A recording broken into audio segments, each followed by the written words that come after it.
여러분 안녕하세요. 오늘 우리가 깊이 살펴볼 이야기는 조엘 할아버지가 조이에게 들려주는 아주 특별한 성경 이야기입니다. 네, 우리 어린이 청취자 여러분, 그리고 부모님들 모두 환영합니다. 오늘 아주 흥미로운 시간이 될 것 같아요. 불필요한 잡담이나 서로는 빼고 바로 이 생생한 이야기 속으로 들어가 볼 텐데요. 제가 먼저 할아버지의 따뜻하고 다정한 목소리를 연기하듯 이 놀라운 이야기를 토시 하나 바꾸지 않고 처음부터 끝까지 정확하게 들려드리겠습니다. 모두 귀를 쫑긋 세우고 들어보세요. 조이야, 스테반이 들려주는 옛날 이야기가 계속 이어지고 있단다. 이번에는 우리 조이도 잘 아는 아주 유명한 모세 할아버지 이야기야. 하나님이 아브라함 할아버지에게 약속하신 때가 점점 다가오자 이집트에 살던 이스라엘 백성들의 수가 엄청나게 많아졌어. 그런데 요셉을 알지 못하는 새로운 왕이 나타나서 이스라엘 사람들을 아주 못살게 굴었단다. 심지어 갓 태어난 아기들을 버려서 죽게 만드는 무서운 명령까지 내렸어. 바로 그때 모세가 태어났단다. 하나님이 보시기에 너무나 아름다운 아기였지. 부모님은 모세를 석 달 동안 몰래 키웠지만 결국 강가에 버릴 수밖에 없었어. 그런데 정말 신기하게도 이집트의 공주님이 그 아기를 발견하고는 자기 아들로 삼아서 궁전에서 키우게 되었단다. 모세는 그곳에서 이집트의 지혜를 다 배우고 아주 똑똑하고 멋진 어른으로 자라났어. 모세가 40살이 되었을 때 자기 형제인 이스라엘 사람들을 돕고 싶은 마음이 생겼어. 하루는 어떤 이스라엘 사람이 이집트 사람에게 억울하게 매를 맞는 것을 보고 모세가 화가 나서 그 이집트 사람을 쓰러뜨렸단다. 모세는 이스라엘 사람들이 자기를 구원자로 알아줄 거라고 기대했어. 하지만 사람들은 깨닫지 못했지. 다음 날 이스라엘 사람들끼리 싸우는 걸 보고 모세가 말리자 그 사람들은 오히려 모세를 팍 밀치면서 누가 당신을 우리의 지도자로 세웠어. 어제처럼 나도 죽일 거요 하고 소리쳤어. 모세는 너무 무서워서 도망을 쳤고 미디안이라는 낯선 땅에서 무려 40년 동안이나 나그네로 살아야 했단다. 그렇게 40년이 훌쩍 지나고 모세가 80살의 할아버지가 되었을 때였어. 시내산 광야에서 불이 붙었는데 타지 않는 가시나무 떨기 가운데서 천사가 나타났단다. 아브라함과 이삭과 야곱의 하나님이다. 모세는 너무 떨려서 감히 쳐다보지도 못했지. 하나님은 네가 서 있는 곳은 거룩한 땅이니 신발을 벗어라. 내가 내 백성의 고통을 보았으니 이제 너를 이집트로 보내어 그들을 구원하겠다 하고 말씀하셨어. 조이야, 정말 놀랍지 않니? 이스라엘 사람들이 누가 당신을 지도자로 세웠소 하면 쫓아냈던 바로 그 모세를 하나님이 진짜 지도자와 구원자로 다시 보내신 거야. 모세는 하나님의 말씀에 순종해서 이스라엘 백성들을 이집트에서 이끌어냈고 홍해와 광야에서 40년 동안 아주 놀라운 기적들을 많이 보여줬던다. 와, 정말 생생하게 들려주시네요. 이 이야기를 쭉 듣다 보니까 참 많은 생각이 들어요. 네. 자, 이제 이 이야기를 자세히 풀어볼까요? 방금 들으신 이야기에서 가장 눈에 띄는 점이 하나 있는데요. 바로 모세의 인생이 크게 두 조각으로 나뉜다는 점이에요. 네, 정확합니다.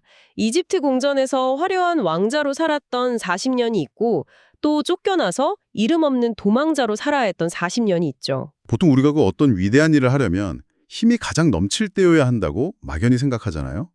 모세가 40살에 궁전에서 그 모든 권력과 지식을 가지고 있었을 때처럼 말이에요. 여기서 정말 흥미로운 점은 하나님이 모세를 부르신 타이밍입니다.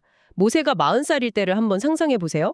육체적으로도 가장 강인했고 당대 최고 강대국의 모든 학問을 배웠잖아요. 그렇죠. 속으로 내가 이스라엘 사람들을 충분히 구해낼 수 있겠다. 이렇게 아주 자신만만했을 거예요. 네, 그런데 결과는 동족들의 끔찍한 거절이었어요. 이스라엘 사람들은 누가 당신을 위의 지도자로 세웠소? 하면서 모세를 아주 차갑게 밀쳐냈죠. 와, 40년 동안이나 광야에서 기다려야 했다니 정말 대단하네요. 그 40년 동안 모세의 마음속에 있던 자신만만함이나 화려한 힘들은 다 사라져버렸을 것 같아요. 맞습니다. 광야에서 양떼를 치면서 자신이 얼마나 무력한 존재인지 뼈저리게 느꼈겠죠. 그렇게 세상적인 힘이 단 하나도 남지 않은 80살의 할아버지가 되었을 때 비로소 하나님이 불꽃 가운데서 찾아오신 겁니다. 철저히 힘을 빼를 시간이 필요했던 거군요. 사람들에게 거절당하고 잊혀진 모세를 하나님이 다시 진짜 지도자로 세워주신 점이 참 가슴 뭉클하게 다가와요. 그죠? 네, 스데반은 유대인 종교 지도자들에게 거짓 고소를 당한 상태였어요. 죄목이 바로 모세를 무시하고 하나님의 율법을 모독했다는 거였거든요. 그러니까 유대인들은 자신들이 모세를 제일 존경한다고 굳게 믿고 있었는데 스데반이 그걸 무시한다고 화를 낸 거네요? 이 이야기를 더 큰 그림과 연결해보면 스데반의 놀라운 지혜가 드러납니다. 스데반은 변명하는 대신 역사의 진실을 그대로 거울처럼 보여준 거예요. 아, 정말 똑똑하네요. 당신들이 나를 고소했지만 사실 이집트에서 모세가 처음 나타났을 때 그를 누가 지도자로 세웠냐며 쫓아낸 사람들이 바로 당신들의 조상이다. 이걸 꼬집는 거군요. 맞습니다. 그런데 이게 단순한 옛날 이야기가 아니에요. 이스라엘 백성들이 모세를 몰라보고 거절했던 그 모습이 지금 눈앞에 있는 유대인들의 행동과 소름 끼치게 똑같거든요. 네, 어떤 면에서 똑같은 거죠? 유대인들은 하나님이 보내신 가장 완벽한 구원자, 즉 생명의 주님이신 예수님을 몰라보고 십자가에 못 박아 거절해버렸잖아요. 조상들이 모세를 거절했던 그 치명적인 실수를 이 유대인 지도자들이 훨씬 더 끔찍한 방식으로 똑같이 저지른 겁니다. 와, 듣고 보니 정말 엄청난 충격이네요.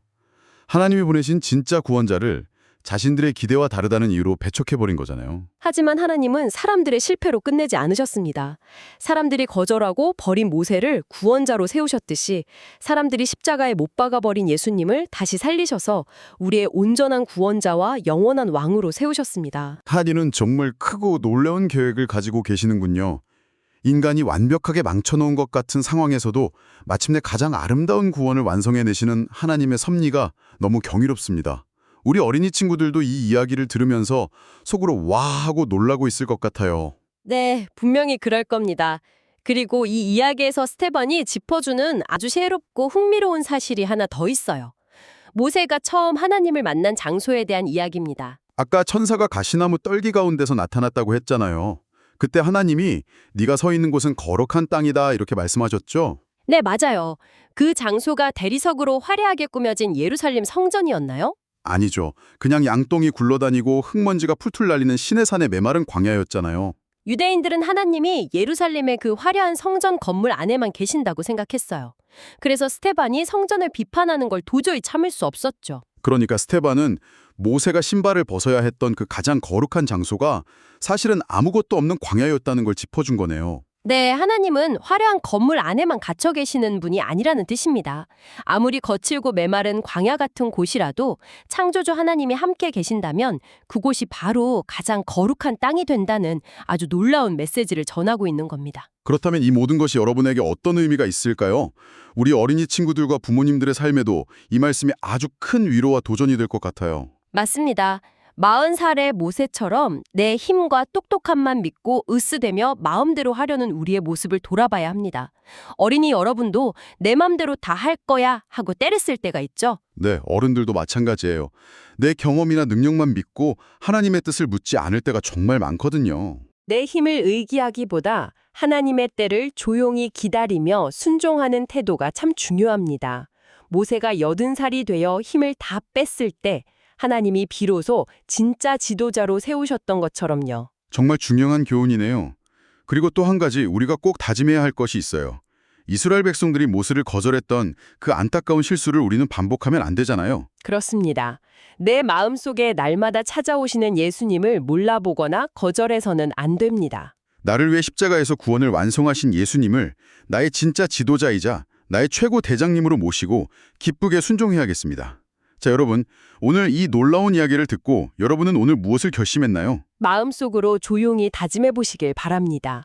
그리고 한 가지 더 상상해 보세요. 스테반이 조상들의 부끄러운 잘못을 이렇게 콕 집어 이야기했을 때 재판장에 있던 유대인 지도자들이 속으로 얼마나 뜨끔했을까요? 하나님의 진리가 우리의 잘못을 날카롭게 찌를 때 우리는 분노할 것인지 아니면 겸손히 마음을 돌이킬 것인지 곰곰이 생각해 볼 필요가 있습니다. 스테반의 이 용감한 설교가 과연 어떤 결말을 맺을지 다음 이야기가 정말 기다려지네요. 네, 오늘 나눈 이 풍성한 이야기와 묵상을 마음에 품고 이제 제가 준비된 기도를 낭독하며 이 시간을 경건하게 마무리하겠습니다. 각자의 자리에서 두 손을 모으고 진심으로 함께 기도해 주시면 좋겠습니다. 사랑의 하나님 아버지 참 감사합니다. 사람들에게 거절당하고 광야로 쫓겨났던 모세를 다시 부르셔서 위대한 구원자로 세워주신 하나님의 놀라운 계획을 보았습니다. 하나님, 사람들이 버린 모세를 지도자로 세우신 것처럼 사람들이 십자가에 못 박은 예수님을 저의 가장 위대한 구원자로 세워주셔서 감사합니다. 저도 이스라엘 백성들처럼 고집을 부리며 예수님을 거절하지 않게 하시고 언제나 예수님을 제 마음의 최고 대장님으로 모시게 도와주세요. 화려한 곳이 아니더라도 하나님이 저와 함께 하시는 모든 곳이 거룩한 땅임을 믿고 매일매일 감사하며 살아가게 해주세요. 저를 가장 좋은 길로 인도하시는 예수님의 이름으로 기도드립니다. 아멘.